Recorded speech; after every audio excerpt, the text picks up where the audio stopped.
அன்பு நேயர்களுக்கு வணக்கம். கடகராசி நேயர்களே, உங்களுடைய அற்புதமான காலம் இது. மிக எதிர்பார்க்கும் காலம் இது. உங்களுடைய எதிர்பார்ப்புகள் எல்லாமே சிறப்பாக இருக்கும். உங்களுடைய பெற்றோர்களுடைய கவனம் உங்கள் மீது இருக்கும். ஆகையினால் என்ன சந்தேகப்படுறாங்கன்னு நினைக்காதீங்க. நீங்கள் எப்பொழுதும் துருதுருன்னு இருக்கக்கூடியவங்க. இப்பொழுது துருதுருன்னு இருப்பதற்கு முயற்சி பண்ணாலும் கூட உங்களுக்கு மந்தமாக தான் இருக்கும். உங்களை சார்ந்த ஒவ்வொரு சூழலும் உங்களை மந்தப்படுத்தி கொண்டிருக்கும். காரணம் 2 குடையவன் 12இல் இருக்கிறார். அந்த ராசிக்கு 2 குடைய சூரியன் அந்த ராசிக்கு 12இல் மிதுன ராசியில் இருக்கிறார். அப்படி இருக்கும்போது நீர் ராசியில் இருக்க அந்த கடகராசி நேயர்களுக்கு அந்த நீர் ராசியில் திரிகோணத்தில் அந்த ராகு பகவான் இருக்கிறார். அந்த ராகு பகவானுடைய சாராம்சத்தில் தான் இந்த சூரியன் வந்து கொண்டிருக்கிறது. 2 குடையவன் திடீர்னு ஏதாவது பொருள்கள் வாங்க வேண்டியதாக இருக்கும். அந்த பொருள்கள் மூலமாக உங்களுக்கு விரைய செலவாகும். மேற்கொண்டு குழந்தைகள் மூலமாக உங்களுடைய குழந்தைகளுக்கான ஆடம்பர ஆடைகள் வாங்குவதோ இல்லை ஒரு பயணத்தின் போது நீங்கள் விரைந்து செல்வதோ கொஞ்சம் தாமதப்படுத்தி உடனுக்குடன் செய்யாமல் கவனமாக இருங்க. ஏன்னு கேட்டால் அந்த நீர் ராசி எப்படி தண்ணி ஒரு இடத்துல போட்டால் அது விலகி ஓடுவது போல் உங்களுக்கு யாராவது ஒன்று கேட்டுட்டாங்கன்னா அவங்களுக்கு அதை செய்யணும். நீங்கள் ஏன்னு கேட்டால் பரோபகாரராக இருக்கிறீங்க. அதே நேரத்தில் பக்குவம் அடைந்தவர்கள்.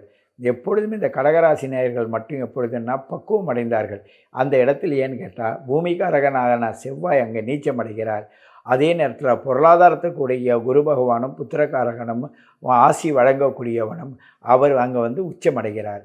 ஆனால் உச்சமடைந்தாலும் தான் என்ற கர்வத்தை வெளிக்காட்டுவதற்கான சூழ்நிலை வந்தாலும் கூட மனதுக்குள்ளேயே அதை போட்டு பக்குவம் அடைந்து யாருக்கு எந்த நேரத்தில் என்ன சொல்ல வேண்டும் என்ன செய்ய வேண்டும் என்று யோசிக்கக்கூடிய தன்மை வாய்ந்தவர். இப்பொழுது எதுவும் பேச முடியாத சூழ்நிலையில் இருப்பீர்கள்.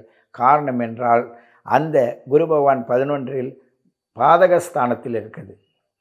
அந்த பாதகஸ்தானத்தில் இருப்பதனால் எது சொன்னாலும் நீங்கள் தானே சொன்னீங்க, ஆகையினால நீங்கள் அதுக்கு வழி சொல்லுங்கள் நம்மளையே அவங்களே சந்தேகத்தை கேட்டுட்டு அந்த சந்தேகத்தை நம்ம சொன்னதாகவும் நம்ம கேட்டதாகவும் அவங்க என்ன பண்ணிடுவாங்கன்னா நம்மளே திருப்பி விட்டுருவாங்க. அதனால் கொஞ்சம் கவனமாக இருங்க. அடுத்தது உங்களுக்கு 2 கூடைய வாக்கு கூடையவன் 12இல் இருப்பதனாலையும் இப்போ நீங்கள் சொல்லுங்கள் நான் செய்கிறேன்னு எதிர்பார்த்து அடம் பிடிச்சிக்கிட்டு சில பேர் இருப்பாங்க. இருந்தாலும் நீங்கள் பக்கத்தில் இருக்கவங்களை காட்டி விட்டுட்டு நீங்கள் விலகி ஓடுறதுக்கு பார்ப்பீங்க. ஆனாலும் காலம் உங்களை பின்தொடர தான் செய்யும். இருந்தாலும் நீங்கள் என்ன பண்ணணுன்னாக்க மிக கவனமாக இருங்க. நீங்கள் இயற்கையை ரசிக்கக்கூடியவங்க, ஒரு தெய்வ வழிபாட்டுக்குள் போகக்கூடியவர்களும் இருக்கிறீங்க. இருந்தாலும் அவங்க ராசிக்கு ஏற்ப அந்த லக்ன அதிபதி எங்கு போய் உட்கார்ந்தாரோ அதை பொறுத்து உங்களுடைய தெய்வ வழிபாடும் உங்களுடைய பயிற்சியும் முயற்சியும் இருந்துக்கிட்டு இருக்கும். ஆகையினால் பக்குவம் அடைந்த கடகராசி நேயர்களே, நீங்கள் மிகவும் அற்புதமானவர்கள். இந்த பூலோகத்தை ரட்சிக்க பிறந்தவர்கள். இந்த பூலோகத்தை தன்னுடைய கை பக்குவத்தில் வைத்து கொள்ளக்கூடியவர்கள்.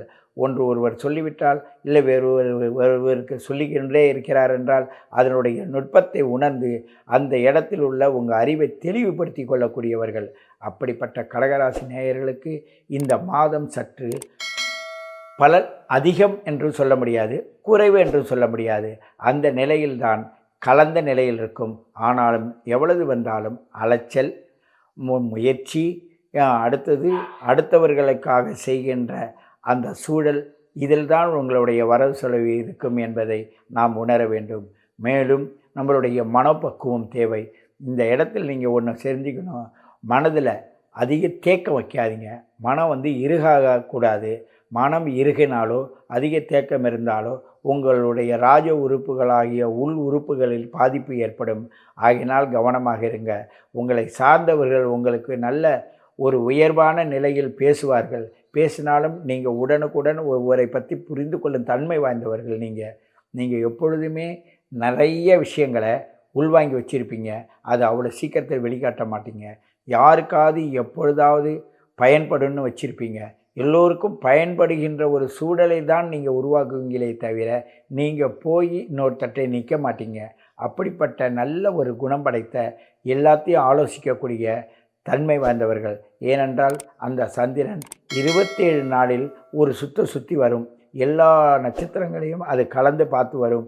9 வகையான குணங்களை அது அந்தந்த இடத்தில் அந்தந்த ஆங்கிளில் போய் அந்தந்த பாகையின் இருந்து அது அப்படி இருந்தால் எப்படி இருக்கின்ற உணரக்கூடிய சந்திரனை போன்று நீங்களும் ஒவ்வொரு நாளும் உங்களோட ராஜ்யத்தை நீங்களே ஆளுவதற்கான மனோபக்குவத்தையும் உடல் பக்குவத்தையும் புரிந்து நடக்கக்கூடிய உங்களை இந்த மாதம் பொதுவாக நன்மையும் தீமையும் கலந்து இருக்கும் என்பதை உணர வேண்டும் என்று சொல்லிக்கொண்டு உங்களை மீண்டும் சந்திக்கிறேன்.